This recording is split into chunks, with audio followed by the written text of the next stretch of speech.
দর্শক আমন্ত্রণ, এই বিশেষ আয়োজনে আপনার সঙ্গে আছে মাহফুজ মিশা। আজ আমরা যে বিষয়ে কথা বলবো সেটি হচ্ছে আমাদের দেশের জনসংখ্যার প্রায় অর্ধেক বা অর্ধেকের বেশি যে নারীরা, সেই নারীদের অবস্থা নিয়ে, বিশেষ করে নারীর প্রতি সহিংসতা নিয়ে সম্প্রতি বাংলাদেশ পরিসংখ্যান ব্যুরো এবং জাতিসংঘ জনসংখ্যা তহবিল ইউএনএফপিএ যে জরিপটি প্রকাশ করেছে সেটি নানান ধরনের দৃষ্টি উন্মোচন করেছে।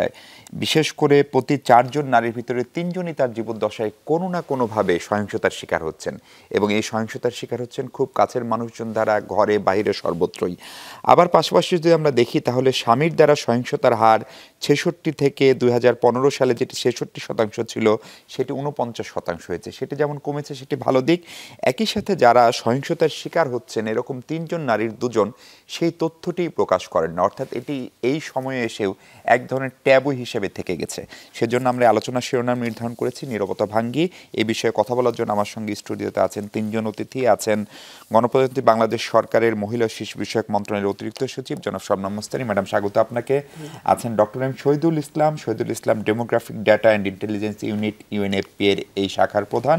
ডক্টর শহীদ, আপনাকেও স্বাগত। এবং আছেন ডক্টর সামিনা লুৎফা, তিনি অধ্যাপক, সমাজবিজ্ঞান বিভাগ, ঢাকা বিশ্ববিদ্যালয়। ম্যাডাম, আপনাকেও স্বাগত।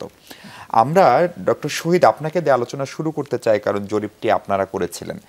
একটু যদি বলেন যে এই জরিপটি আসলে করার সময় কোন বিষয়টা আপনাদের মাথায় কাজ করেছিল, এবং ধরেন এই জরিপটার আসলে গুরুত্বটা কি, বিশেষ করে জেন্ডার ভিত্তিক সহিংসতা বোঝার ক্ষেত্রে এই জরিপটা কতটা ভূমিকা রাখতে পারে?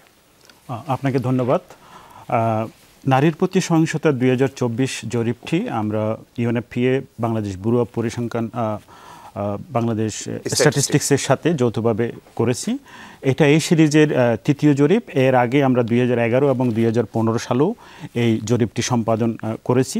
এই জরিপের মাধ্যমে নারীর প্রতি সহিংসতার ব্যাপ্তি, ধরন এবং প্রভাব সম্পর্কে সবচাইতে বিস্তারিত এবং তথ্য নির্ভর একটা পূর্ণাঙ্গ চিত্র প্রকাশ করে এই সার্ভেটি। এই জরিপের উদ্দেশ্য হচ্ছে আপনার নারীর প্রতি সহিংসতা যে একটি গুরুতর সামাজিক অপরাধ, এবং এটা একটা গুরুতর যে মানবাধিকার লঙ্ঘন এবং নারীর সমতা এবং জাতীয় উন্নয়নের পথে যে বড় বাধা, সেই বাধাকে আপনার অতিক্রম করার জন্য যে আমাদের যে উচ্চমানের তথ্যপত্র দরকার, এই সার্ভের মাধ্যমে সেই তথ্যগুলো আমরা সরবরাহ করেছি, এবং এটা নীতি প্রণয়ন, জনসচেতনতা বৃদ্ধি এবং কর্মসূচি বাস্তবায়নের ক্ষেত্রে আমরা আশা করি একটা গুরুত্বপূর্ণ রোল প্লে করবে। আমি যদি একটু খুব সংক্ষিপ্তভাবে মেথোডোলজিটা যদি আমরা বলি, আমরা প্রায় 28,000 নারী থেকে, সারা দেশের 28,000 নারী থেকে আমরা তথ্য সংগ্রহ করেছি। সেটা গ্রামে, শহরে, সিটি কর্পোরেশনে 8টি বিভাগে। এবং তার পাশাপাশি আমরা শুধুমাত্র যে আমাদের সার্ভেতে আপনার যারা পিছিয়ে পড়া জনগোষ্ঠী, যেমন যারা বস্তিতে থাকে, যারা দুর্যোগ প্রবণ এলাকায় বসবাস করে, এবং যেসব নারীদের মানে আপনার ফাংশনাল ডিফিকাল্টিস আছে, তাদেরকেও আমরা রিচ করেছি। এবং এবার এটা WHO এবং জাতিসংঘের যে পরিসংখ্যান বিভাগ আছে তাদের যে গাইডেন্স, সেই অনুযায়ী এই সার্ভেটা পরিচালনা করা হয়েছে, যাতে তথ্যটা নির্ভরযোগ্য এবং বিশ্বাসযোগ্য হয় এবং আন্তর্জাতিকভাবে তুলনাযোগ্য হয়। এবং আমি এটার পাশাপাশি আমরা যেটা করেছি যে একটা কোয়ালিটেটিভ এক্সপ্লোরেশন আমরা করেছি, বিশেষ করে ঢাকার বস্তিতে এবং নোয়াখালীতে আমরা FGD, ইনডেপথ ইন্টারভিউ এগুলো করেছি, যাতে একটা সামগ্রিক চিত্র আমরা দিতে পারি নারীর প্রতি সহিংসতা সম্পর্কিত। এবং জরিপের গুরুত্ব যদি আমি বলি, আপনি জানেন যে এই জরিপের মাধ্যমে বাংলাদেশ সরকারের যে আপনার নারীর প্রতি সহিংসতা বন্ধের যে আপনার যে মাইল ফলকগুলো আছে এবং SDGর যে মাইল ফলকগুলো আছে, সেখানে আমরা কতটুকু অগ্রগতি অর্জন করছি বা পিছিয়ে যাচ্ছি সেটার তথ্য আমরা দিতে পারি। তারপরে হচ্ছে যে এখানে এই সার্ভের মাধ্যমে আমরা কিছু কিছু নতুন টাইপের ভায়োলেন্স, যেটা আগে ছিল না 2015 বা 2011, যেমন প্রযুক্তির ব্যবহারের মাধ্যমে যে ভায়োলেন্সটা এখন হচ্ছে, যেটাকে আমরা ইংরেজিতে সাইবার স্পেসে যেটাকে আমরা ইংরেজিতে বলি technology facilitated gender based violence, সেটা ইনক্লুড করেছি।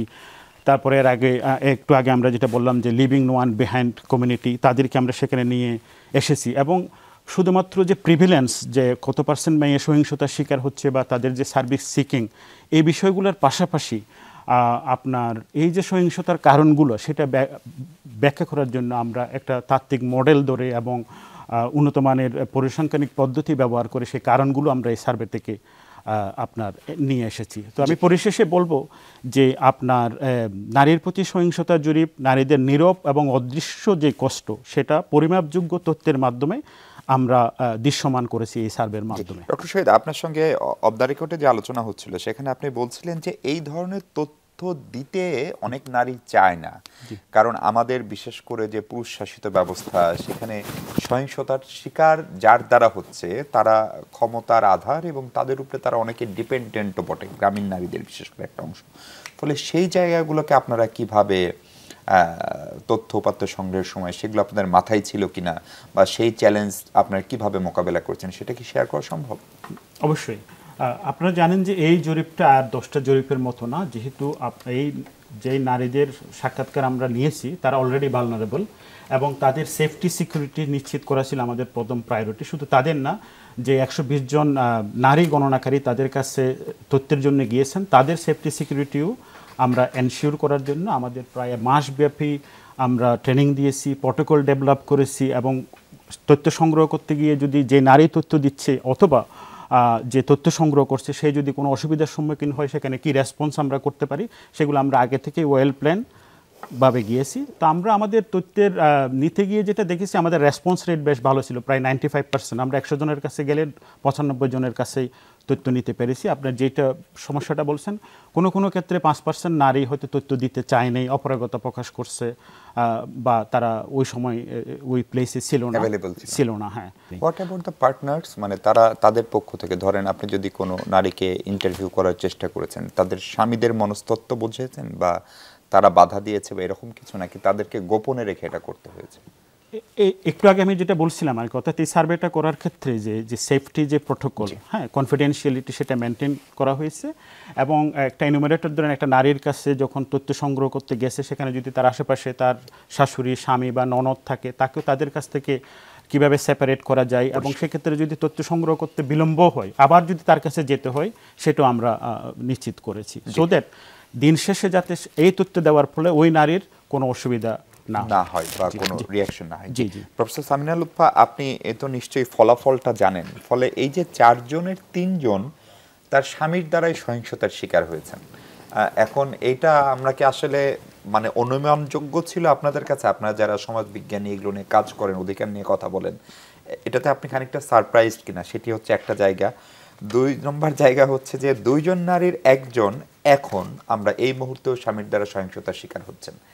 ফলে এই ফলাফলগুলোকে আপনারা কিভাবে দেখেন এবং বিশেষ করে 5 আগস্টের পরে যেটাকে জেনজি বলি বা নতুন প্রজন্ম বলি, তাদের একটা সাংঘাতিক রকমের দৃশ্যমানতা পরিলক্ষিত হচ্ছে আগে পরে নারীদের ক্ষেত্রেও, সেই জায়গায় এই পরিসংখ্যানটা খানিকটা ভয়ের বা উদ্বেগের কিছু কিনা, এবং এটা এই ক্ষেত্রে শিক্ষক শিক্ষাঙ্গন তাদের রোলটা কি হতে পারে এই অবস্থার উত্তরণে? আচ্ছা, অনেকগুলো প্রশ্ন। প্রথমত সারপ্রাইজড কিনা না, কারণ আমি শুরুতেও একটা আলোচনা করছিলাম এবং বলছিলাম যে আসলে অ্যানেকডোটালি কিংবা অনেকটা কোয়ালিটেটিভ ওয়েতে এই জিনিসগুলো আসলে লিটারেচারে অ্যাভেলেবল। সো স্কলারলি লিটারেচার একাডেমিয়ায় আমরা এগুলো সম্পর্কে জানি যে এইভাবেই ঘটনাগুলো ঘটে, কিন্তু এই সার্ভেটা ইটস ভেরি ইম্পর্ট্যান্ট। আমি মনে করি অত্যন্ত জরুরি একটি কাজ হয়েছে, কারণ এই সার্ভেতে বিশাল সংখ্যক নারীরা অংশগ্রহণ করেছেন এবং তাদের তথ্য থাকার কারণে এখন যা করা সম্ভব সেটা হচ্ছে আগে যেটাকে অ্যানেকডোটাল বলে উড়িয়ে দেওয়া যেত সেটাকে উড়িয়ে দেওয়া যাবে না। এখন সেটার এভিডেন্স বেস আছে এবং আমরা আশা করব যে এই এভিডেন্স বেসটাকে নিয়ে আমরা পরবর্তী জায়গায় যেতে পারবো। কারণ আমরা আসলে জানি অনেক দিন ধরেই যে নারী এবং শিশুরা বিশেষত তাদের নিজেদের ইন্টিমেট মানে ফ্যামিলির ভেতরে এবং পরিচিত মানুষের দ্বারা সবচেয়ে বেশি ভায়োলেন্সের শিকার হয়। আমি বলবো না যে ফ্যামিলির বাইরে হয় না, হয়, কিন্তু ফ্যামিলির ভেতরেও হয়। সুতরাং আমাদের সমাজে যে অনেক ধরনের মিথ আছে, যেমন বাইরে যেসব নারী যায় তারা টার্গেটেড হয়, কিংবা আপনার পোশাকের কারণে আপনি টার্গেটেড হতে পারেন। আপনার পরিবারের ভেতরে আপনার স্বামীর কাছে কিংবা আপনার পরিবারের অন্য সদস্যর কাছে, যিনি হয়তো আপনার শাশুড়ি হতে পারেন কিংবা অন্য কোনো পরিবারের সদস্য, তাদের কাছে আপনার পর্দা কিংবা কি পরে আছেন এটা কিন্তু একেবারেই গুরুত্বপূর্ণ না। তাহলে এই তথ্য আমাদের অনেকগুলো ভুল ধারণা বা যেটাকে আমরা মিথ বলি সেটাকে ভেঙে দিতে সহায়তা করবে। এবং এর মধ্যে প্রথম মিথ যেটা ভাঙলো সেটা হচ্ছে পরিবারের ভেতরেই আসলে নারীরা বেশি ভালনারেবল বা ঝুঁকির মধ্যে আছে।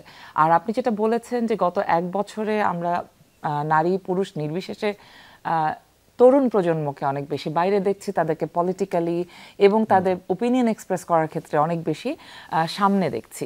এবং এই যে সামনে তারা এসেছে, এটাও আমার মনে হয় হয়তো সার্ভের, আমি ডেমোগ্রাফিকটা খেয়াল করিনি বা এই মুহূর্তে মনে করতে পারছি না, সার্ভেতে যে নারীরা অংশগ্রহণ করেছেন তারাও যে এগুলো নিয়ে কথা বলেছেন, সেটাও কিন্তু এত বেশি সংখ্যক নারী, ওনাদের যে দেখলাম 95% response rate, which actually is also telling you something, যে নারীরা এই সাইলেন্সটাকে ভাঙছেন এবং ভেঙে তারা সামনে আসছেন, তারা কথা বলতে চাইছেন। তার মানে আসলে নারীরা যারা সামনে আছেন, যারা কথা বলছেন এবং যারা কথা বলছেন না, যাদেরকে আমরা দেখি না, এই 12,000 নারী তো সারাক্ষণ বাইরে এসে থাকেন না, সুতরাং তারা তাদের জায়গা থেকেই কিন্তু তাদের নীরবতা ভেঙেছেন। এখন সমাজ হিসেবে বিশ্ববিদ্যালয়গুলো বা শিক্ষা প্রতিষ্ঠানগুলো কিংবা আমাদের সরকার তাদের জন্য কি করতে পারে, কারণ তারা অলরেডি ভায়োলেটেড। এই ভায়োলেটেড মানুষগুলোকে তার জাস্টিস পাওয়ার রাস্তা সরকার বা রাষ্ট্র এবং সমাজ কিভাবে দেবে। এখানে আপনার তৃতীয় প্রশ্নটা হচ্ছে এডুকেশনাল ইনস্টিটিউশন। আপনার যদি মনে থাকে, জাহাঙ্গীরনগর বিশ্ববিদ্যালয়ের যৌন নিপীড়ন বিরোধী আন্দোলনের উপর ভর করেই কিন্তু আমরা 2009 এবং 2011-তে হাইকোর্টের ডিরেক্টিভ পেয়েছি, যার বেসিসে যৌন নিপীড়নের বিরুদ্ধে এই মুহূর্তে সমস্ত বিশ্ববিদ্যালয়গুলোতে যৌন নিপীড়ন বিরোধী সেল আছে। যদিও সেল যে আছে খালি অনেক জায়গায় কাগজে কলমে আছে, সত্যিকারের কাজে নাই, আবার অনেক জায়গায় নাই, যেরকম আপনাদের মিডিয়াতে আমরা এটা নিয়ে কাজ করছি। রিসেন্ট কতগুলো ইনসিডেন্ট সামনে আসার পরে আমরা এটা বলছি যে কর্মক্ষেত্র এবং শিক্ষা প্রতিষ্ঠান যেহেতু আসলে সবসময়, বিশেষ করে বিশ্ববিদ্যালয়গুলো আসলে কিন্তু অনেক বিষয়ে ট্রেইল ব্লেজার, তারা কিন্তু রাস্তা দেখিয়েছেন আমাদেরকে। সুতরাং সেই অর্থে আসলে বিশ্ববিদ্যালয় ক্যাম্পাসগুলোকে যৌন হয়রানি মুক্ত করা এবং অন্যান্য ধরনের সহিংসতা মুক্ত করা সবচাইতে প্রধান কাজ। কারণ বিশ্ববিদ্যালয় ক্যাম্পাসগুলোতে যারা আছেন তারা সবাই অত্যন্ত শিক্ষিত এবং খুবই ইন্টারেস্টিং ফাইন্ডিংস এসছে সার্ভে থেকে, যে শিক্ষিত নারীদের ক্ষেত্রে এই সম্ভাবনা কম এবং তাদের পার্টনাররা যদি শিক্ষিত হয় সেটা আরও একটা অ্যাডেড বিষয় হিসেবে ভ্যালু অ্যাড করে নারীর নিরাপত্তার জায়গায়। শবনম মুসলিম ম্যাডাম, আপনার কাছে প্রশ্ন হচ্ছে যে এই পুরো প্রক্রিয়াটার সঙ্গে আপনার মন্ত্রণালয়ও ঘনিষ্ঠভাবে জড়িত ছিল। এখন এই যে তথ্য পাওয়া গেল বিশেষ করে এই জরিপ থেকে, সেটা তো আসলে সরকারেরই তথ্য, ফলে আপনাদের আগামী দিনের যে নীতি, কার্যক্রম, পরিকল্পনা, সেখানে এখন তার এটা বলার, আমরা বিভিন্ন সময় আমাদের অভিজ্ঞতা হচ্ছে সরকার একটা ডিনায়াল মোডে থাকে যে না, এত নারী সহিংসতার শিকার হয় না। কিন্তু যেহেতু এই জরিপটা খোদ পরিসংখ্যান ব্যুরো জড়িত, জাতিসংঘের একটা সংস্থা জড়িত, ফলে সেটাকে স্বীকার করে, মানে সংকটটাকে স্বীকার করছেন কিনা আপনারা, এবং স্বীকার করলে সেটিকে আপনারা কর্মপদ্ধতি প্রণয়ন এবং বাস্তবায়নে কতখানি কাজে লাগাবেন? ধন্যবাদ আপনাকে। এর মধ্যে ইতিমধ্যে বলা হয়েছে যে নারীর প্রতি সহিংসতার মতো এরকম একটা মানবাধিকার ভিত্তিক সমস্যার সমাধান এবং সেটার প্রতিকার করা, ভালোভাবে বুঝতে সহায়তা করতে এই ধরনের জরিপ অত্যন্ত গুরুত্বপূর্ণ। জরিপের যে ফাইন্ডিংগুলো এসেছে আমাদের এখানে, তো এত ইম্পর্টেন্ট কিছু ফাইন্ডিংস এসেছে যেটা কিনা শুরু থেকেই আমাদের মন্ত্রণালয় প্রত্যেকটা মেথোডোলজি থেকে শুরু করে সব কিছুতেই ছিল, আইডেন্টিফিকেশন থেকে কিভাবে করবে, জরিপটা পরিচালনা করবে। তো এটা আসলে নারী এবং শিশুর প্রতি সহিংসতাকে কিন্তু সরকার একদম অগ্রাধিকার দিয়েছে। সেখানে আমাদের যে মন্ত্রণালয়ের যত কর্মপরিকল্পনা দেখবেন সেখানে কিন্তু এই বিষয়গুলো চলে এসেছে। এখন এইবারের যে সার্ভে প্রতিবেদন, সেখানে যে নতুন নতুন এরিয়াগুলো এসছে, সামনা লুৎফা অলরেডি বলেছে যে আমাদের যে কিশোর অ্যাডোলেসেন্স গার্লদের সংখ্যা অনেক বেশি যারা কিনা ইন্টিমেট পার্টনার ভায়োলেন্সের শিকার হচ্ছে। এখানে দেখবেন যে দুর্যোগ প্রবণ এরিয়াতে আপনার ভায়োলেন্সের শিকার, এটার প্রিভ্যালেন্স ব্যাপকতা অনেক বেশি দেখা যাচ্ছে। তো এই ধরনের কিছু তথ্য যেখানে এসেছে, সেখানে অবশ্যই এই তথ্যগুলো আমরা আমাদের যে ন্যাশনাল অ্যাকশন প্ল্যান আছে সেখানে আমরা দেখব যে কিভাবে এটাকে, আমাদের ন্যাশনাল অ্যাকশন প্ল্যান কিন্তু বাস্তবায়নের জন্য 31টা মন্ত্রণালয় এটার সাথে একীভূত আছে। ওনাদের জরিপে কিন্তু তার বাহিরে অনেক এসছে। তার মানে যেসব নারীরা আপনার পুলিশে রিপোর্ট করছে না, তো তাদের জন্য এখন চিন্তা করতে হবে যে কমিউনিটি বেসড একটা পুলিশিং সিস্টেম কীভাবে তৈরি করবে। কাজে এই তথ্য অনেকটাই হেল্প করবে এবং আমাদের যে সার্ভিসগুলো আছে সেটাকে কিভাবে মানে আরও ছড়িয়ে দেওয়া যায়, কিভাবে আমরা যদি এই এভিডেন্সগুলোকে এইভাবে দেখি যে এটা আমাদের গভর্নমেন্টের যত পলিসি আছে, প্রোগ্রাম আছে, সেগুলোর যদি পারফরমেন্স ইন্ডিকেটর হিসেবে আমরা নেই, তাহলে কিন্তু ইজিলি আমরা এটা কানেক্ট করতে পারবো সবগুলো পলিসির সাথে, সবগুলো প্রোগ্রামের সাথে। আমাদের স্ট্যাটাস অফ উইমেনের যে রিপোর্ট দিতে হয় ইউএন মিশনে, তখন কিন্তু আমরা নারী দিবস এই তথ্যগুলো অলরেডি ইউজ করেছে। আমাদের রিয়েল চিত্র বাস্তবে সমাজে নারীদের অবস্থাটা কি, সেখানে আমরা এটা ব্যবহার করেছি। তারপরে ইতিমধ্যে আমরা অনেকগুলো আইন সংশোধনের কাজ হাত দেওয়া হয়েছে। কারণ আপনি দেখবেন যে বাল্যবিবাহের কারণে কিন্তু অনেকটা আপনি যে ইন্টিমেট পার্টনার ভায়োলেন্স যেটা যে বয়স গ্রুপটা এসছে সার্ভেতে, সেখানে কিন্তু বাল্যবিবাহটা একটা অনেক বড় কারণ। তো সেখানে এডুকেশন ডেফিনেটলি এটার সাথে কানেক্টেড। এই সার্ভের তথ্য ডেফিনেটলি হেল্প করবে একদম টার্গেট করে দেওয়া, প্রত্যেকটা মন্ত্রণালয়কে দায়িত্ব দেওয়া যে হ্যাঁ এখন এভাবে কাজ। শবনম ম্যাডাম, আরেকটা বড় প্রশ্ন হচ্ছে, আপনিও বলছিলেন যে প্রায় 31টা মন্ত্রণালয় বা সংস্থা বোধহয় এর সঙ্গে জড়িত। এখন কারো সাইকোলজি হচ্ছে বা ধারণা হচ্ছে যে নারী নির্যাতন বা নারীর প্রতি সহিংসতা হচ্ছে মহিলা ও শিশু বিষয়ক মন্ত্রণালয়ের কাপ অফ টি, কিন্তু এর সঙ্গে তো একদম স্বরাষ্ট্র থেকে ধর্ম, একদম স্থানীয় সরকার, সবগুলো অঙ্গ সংস্থা বা প্রতিষ্ঠান জড়িত।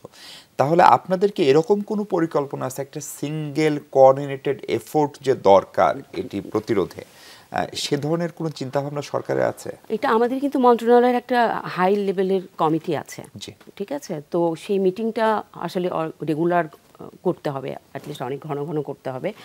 আর রিসেন্টলি আমাদের যে নারী ও শিশু নির্যাতন প্রতিরোধে একটা প্রকল্প নেওয়া হয়েছে, সেই প্রকল্পের অধীনে কিন্তু অনেকগুলো এরিয়া একদম ইউনিয়ন পর্যায় থেকে জাতীয় লেভেলে আপনার কুইক রেসপন্স টিম করা, যেখানে সব প্রতিষ্ঠানকে নিয়ে পুলিশ, সেখানে লিগ্যাল এইড থাকবে, সেখানে আমাদের অ্যাডমিনিস্ট্রেশন থাকবে, হেলথ ডিপার্টমেন্ট থাকবে, সমাজকর্মীরা থাকবে। তো এই ধরনের response team, quick response team করা হচ্ছে অনেকগুলো সারা বাংলাদেশে। তো সেই রেসপন্স টিম তখন আপনার এই কোঅর্ডিনেটেড ওয়েতে তারা কাজ করবে। আরেকটা আলোচনা করবো দর্শক, তার একটা বিরতি নিয়ে ফিরছে একটু পরে।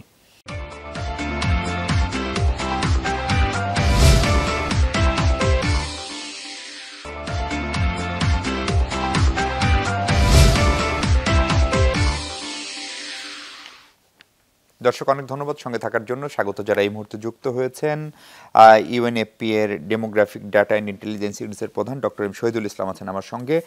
শহীদুল ইসলাম সাহেব, আপনাকে জিজ্ঞেস করছিলাম যে এই যে স্বামী কর্তৃক নারীর প্রতি সহিংসতার পেছনে যে ঝুঁকি, সেই কারণগুলো তো এখন আমরা জানা।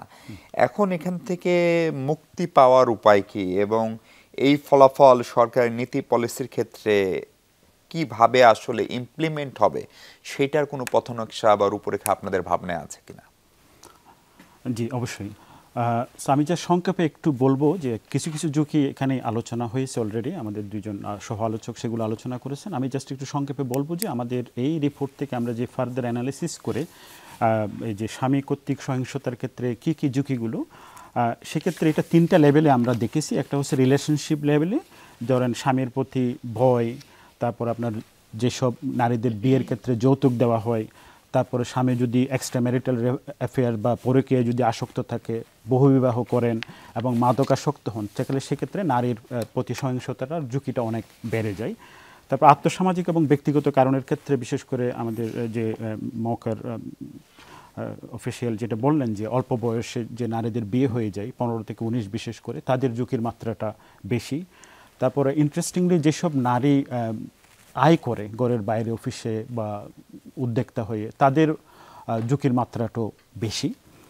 এরপরে যেসব নারীর আপনার ফাংশনাল ডিফিকাল্টিস আছে বা ডিসেবিলিটি আছে, তাদের ক্ষেত্রে ঝুঁকির মাত্রাটা বেশি। আর ভৌগোলিকভাবেও যেসব নারী আপনার বস্তিতে, সিটি কর্পোরেশনে, বরিশাল বিভাগ, খুলনা, চট্টগ্রামে বসবাস করে, রংপুরে বসবাস করে, তারা ঢাকা বা ময়মনসিংহ বা সিলেটের তুলনায় বেশি ঝুঁকিতে থাকে।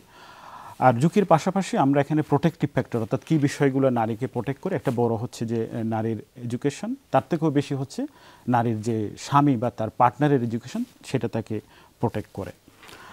আর এই আমাদের যে রিপোর্টে বিস্তারিতভাবে আপনার একটা আলাদা চ্যাপ্টারে আছে যে কী রিকমেন্ডেশনসগুলো এই রিপোর্ট থেকে যাচ্ছে, বিশেষ করে মৌকা, এনজিও, সিভিল সোসাইটি এবং অন্যান্য ডেভেলপমেন্ট পার্টনাররা কী কী প্রোগ্রাম নিতে পারে বিশেষ করে নারীর প্রতি সহিংসতা কমানো বা বন্ধ করার ক্ষেত্রে।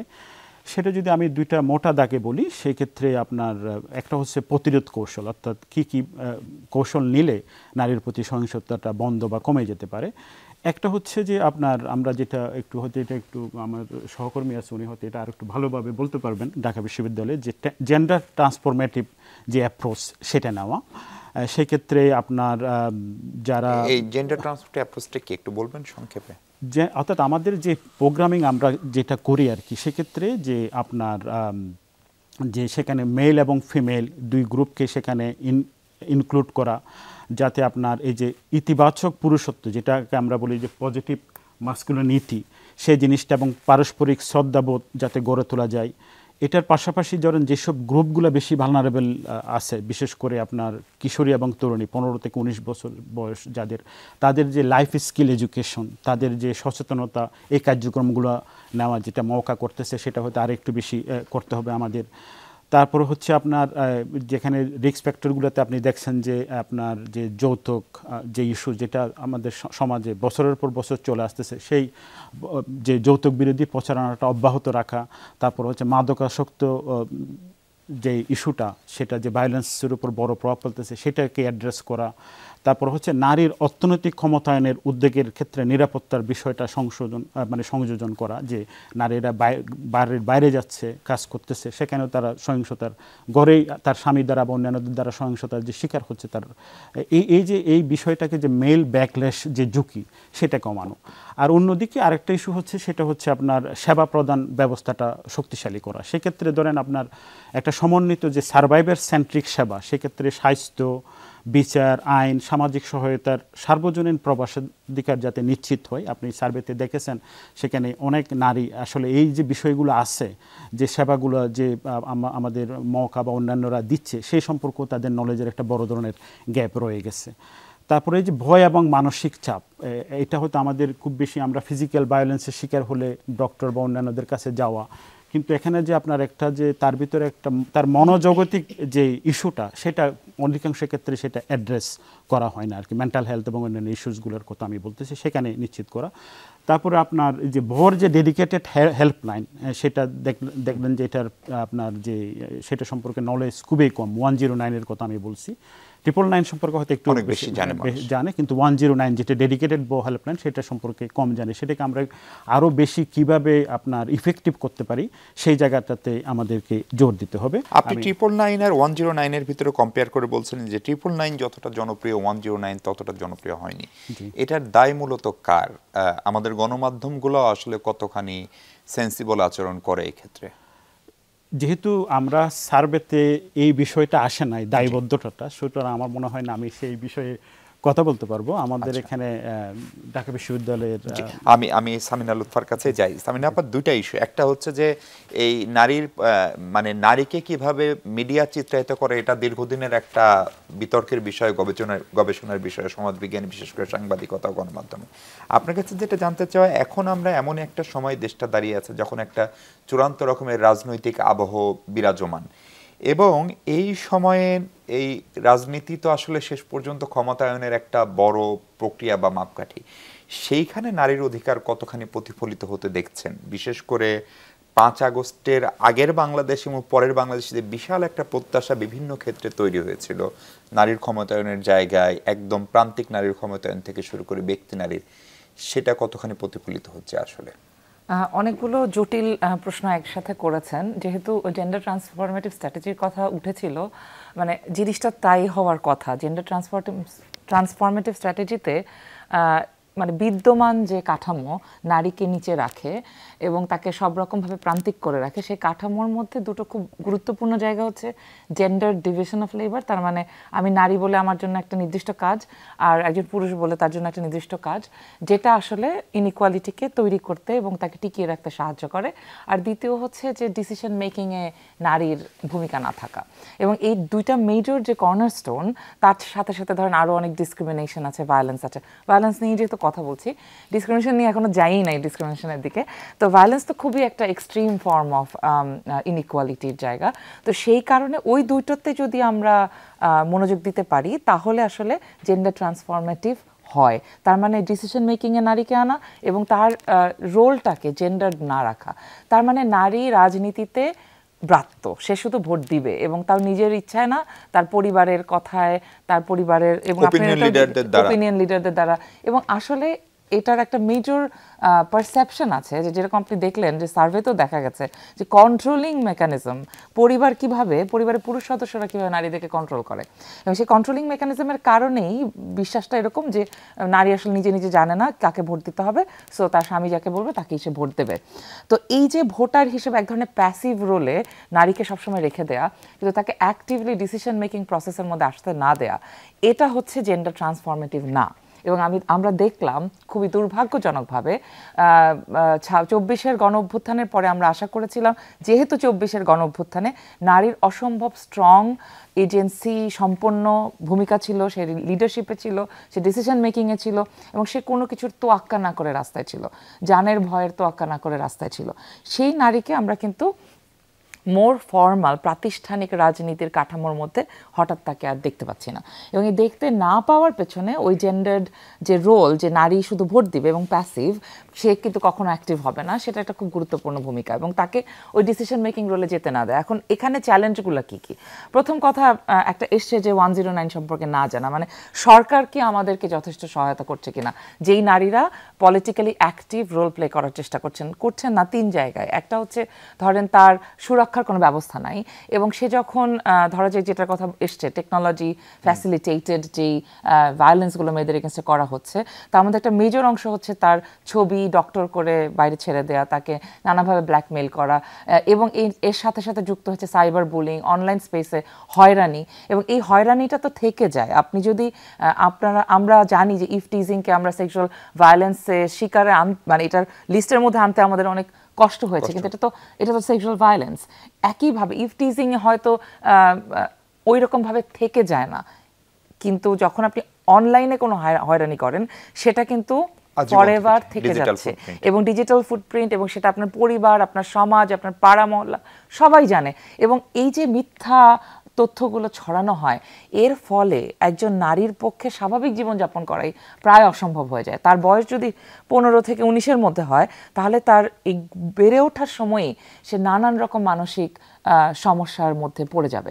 তার মানে নানাভাবে আমাদেরকে হয়রানি করার যে জায়গাগুলো তৈরি হয়েছে, সেগুলো থেকে বাঁচার জন্য নারীদের তেমন কোনো কার্যক্রম আমরা সরকারের পক্ষ থেকে দেখতে পাইনি।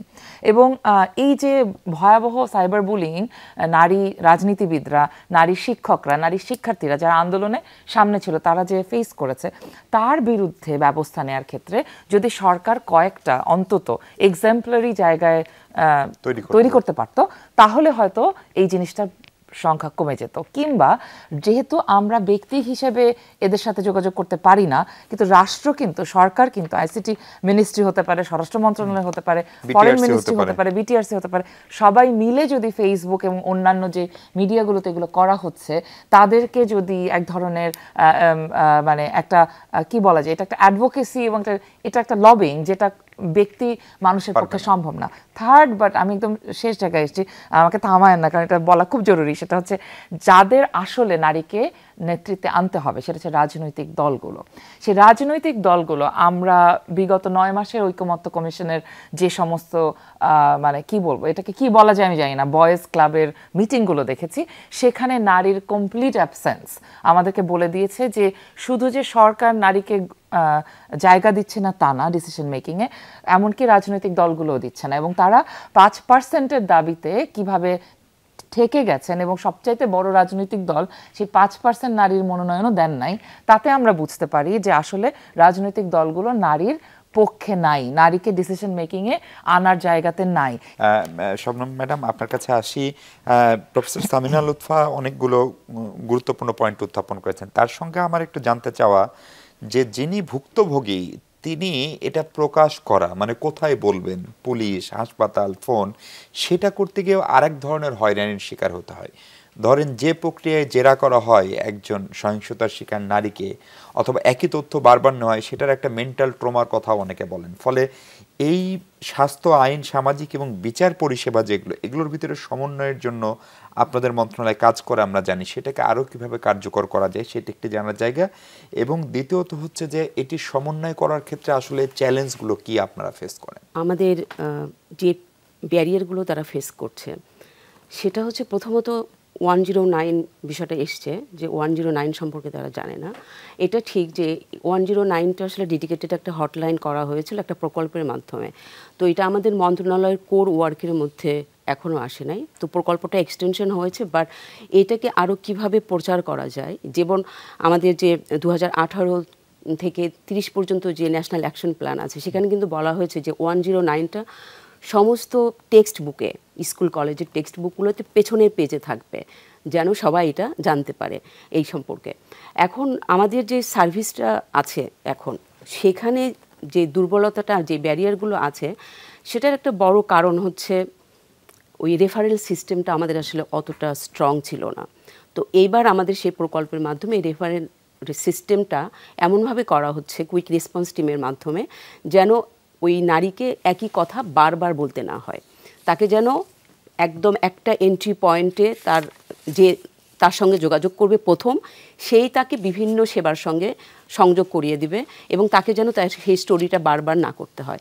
এবং আমি মনে করি যে আমাদের যে বিভিন্ন মন্ত্রণালয় আছে যারা একদমই ক্লোজলি কাজ করছে নারী সহিংসতা নিয়ে, তাদের মধ্যে যে একটা মেমোরেন্ডাম অফ আন্ডারস্ট্যান্ডিং যদি করা যায়, যে আমরা কিভাবে এই নারী সহিংসতাটাকে কত কম সময়ে আমরা শুরু থেকে একদম শেষ পর্যন্ত তাকে সেবাটা দিব, এই ধরনের উদাহরণ যদি আমাদের নারীদের চোখের সামনে দেখতে পায় তারা, যে হ্যাঁ আমরা আসলে অভিযোগ করলে এটার সঙ্গে সঙ্গে আমরা সেটার ব্যবস্থা পাচ্ছি, তাহলে আমার ধারণা যে সাইলেন্স আমরা এখন দেখছি সেটা সঙ্গে সঙ্গে ভেঙে যাবে। যদিও অলরেডি ভেঙেছে, কারণ আমাদের এই তথ্য বলছে যে কত নারী এখানে সংযুক্ত হয়েছে, যেখানে আমাদের সবারই জেন্ডার রেসপন্সিভ বাজেটিং আছে, সবাই শুধুমাত্র অ্যালাইন করা তাদের সেবাগুলোকে আমাদের যে ন্যাশনাল অ্যাকশন প্ল্যানে যে কৌশলগুলো নেওয়া আছে সেই কৌশলগুলো, এবং আমাদের যে এখনকার যে সার্ভের যে তথ্যগুলো এসছে, সেটা যদি তারা আবারও বলেছে যে এটা পারফরমেন্স ইন্ডিকেটর হিসেবে যদি এই পুলিশ ডিপার্টমেন্ট বলি, আমাদের বিচার বিভাগ বলি, যারা যদি নেয়,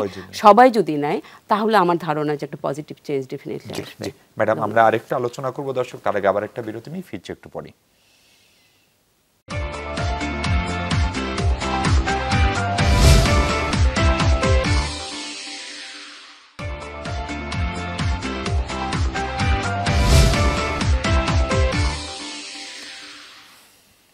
দর্শক, ইউএনএফপি ও বাংলাদেশ পরিসংখ্যান ব্যুরোর নারীর প্রতি সহিংসতা জরিপ নিয়ে কথা বলছি আমরা। ডক্টর শহীদুল ইসলাম আছেন আমাদের সঙ্গে।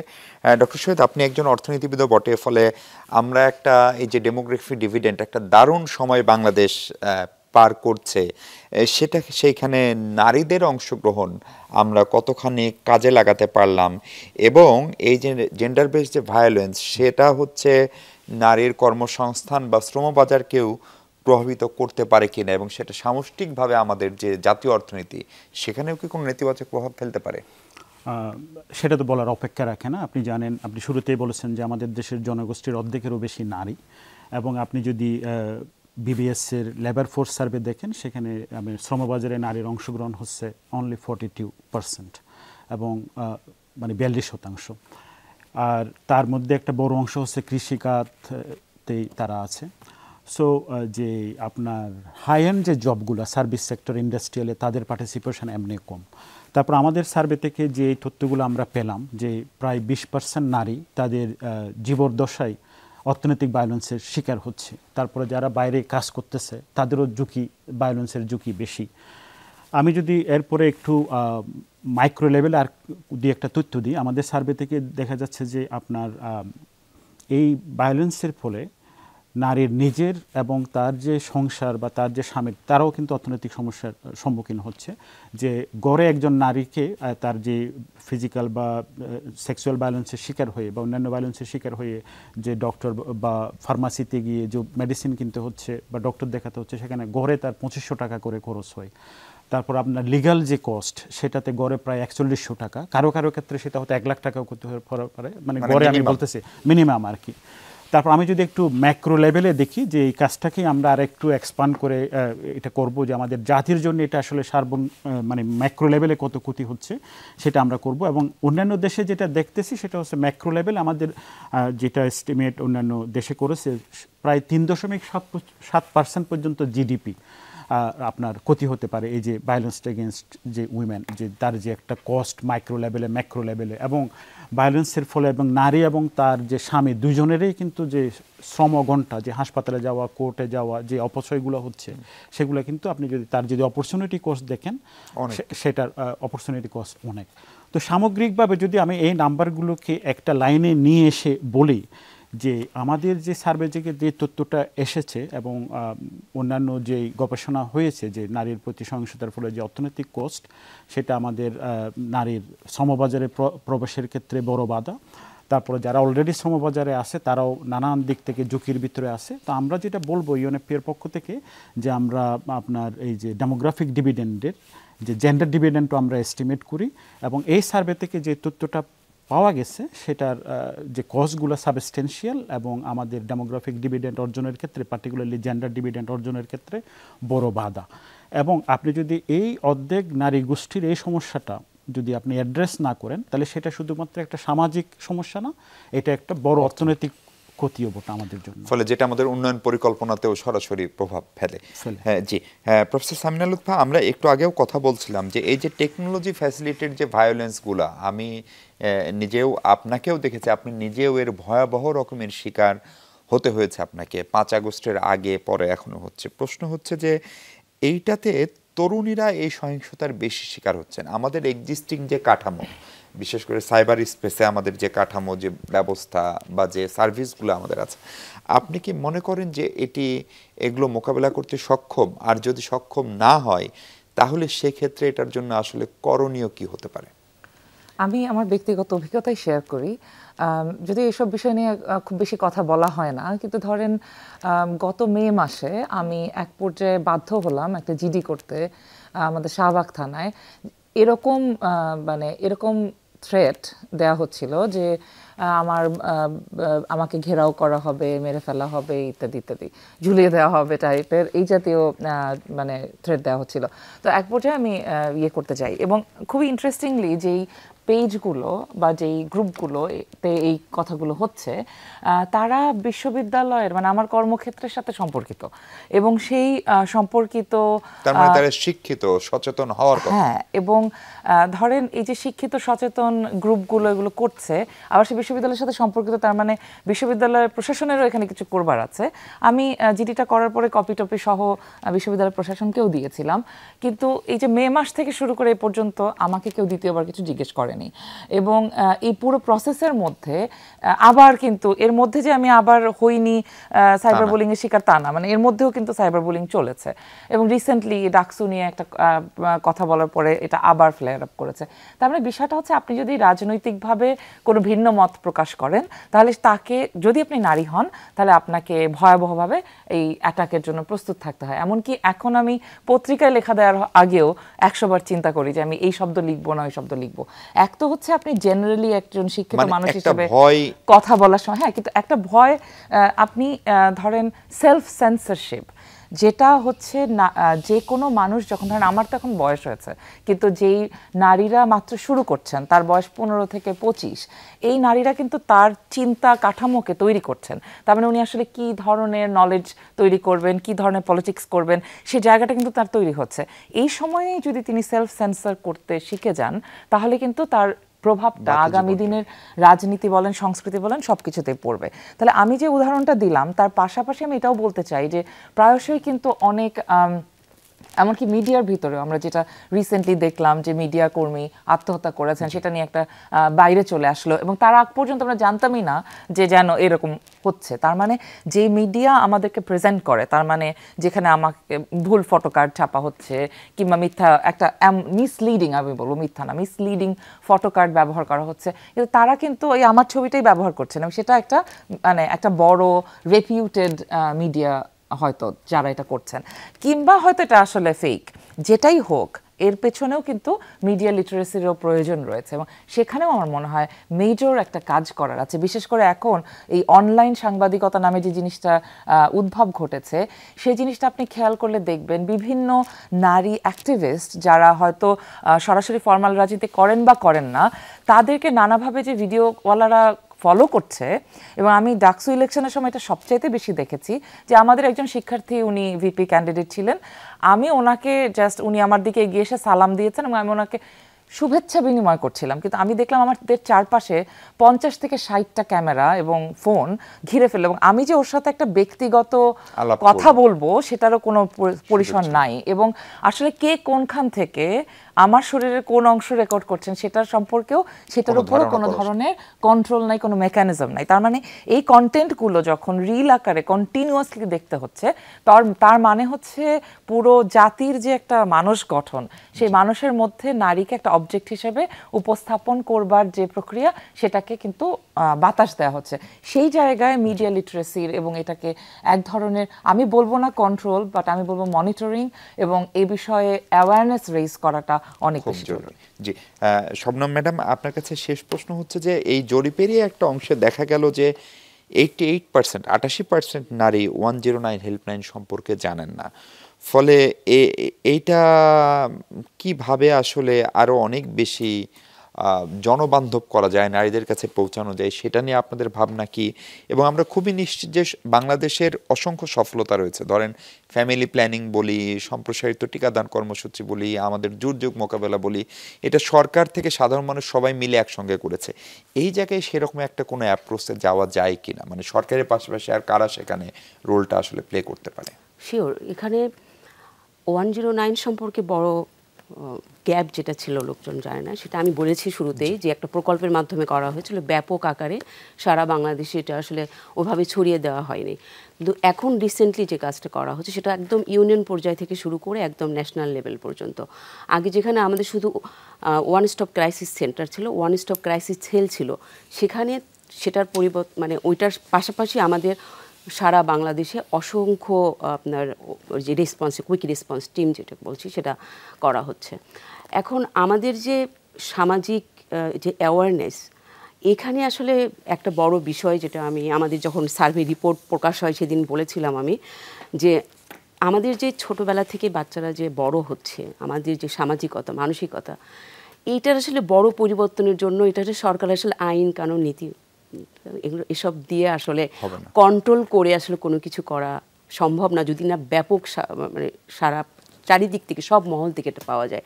সেখানে আপনি সমাজকর্মী বলবেন, এনজিও যারা, ইন্টারন্যাশনাল পার্টনার যারা কাজ করছে, আমাদের শিক্ষা প্রতিষ্ঠান আছে, আমাদের বিভিন্ন ডিপার্টমেন্ট, গভর্নমেন্টের বিভিন্ন ডিপার্টমেন্ট আছে। একটা বিষয় শুধু চিন্তা করে দেখেন, যখন আমাদের এই যে ইন্টিমেট পার্টনার ভায়োলেন্সের যে ব্যাপকতা আমরা দেখছি, তো আমরা অনেকেই বলছি যে এটা আমাদের শিক্ষা কারিকুলামে এই বিষয়গুলো আনতে হবে, আমাদের ব্যাপক প্রচারণা করতে হবে। কিন্তু গ্রামেগঞ্জে আপনি খেয়াল করে দেখেন, একটা রিক্সাওয়ালা যখন সারাদিন খেটে এসে দেখে যে ওর ওয়াইফ ভাত রান্না করে নাই, তখন কি হচ্ছে, ওর ছোট বাচ্চাটার সামনে সে হয়তো তাকে মারছে, ওই বাচ্চাটা কিন্তু বাবাকে দেখছে।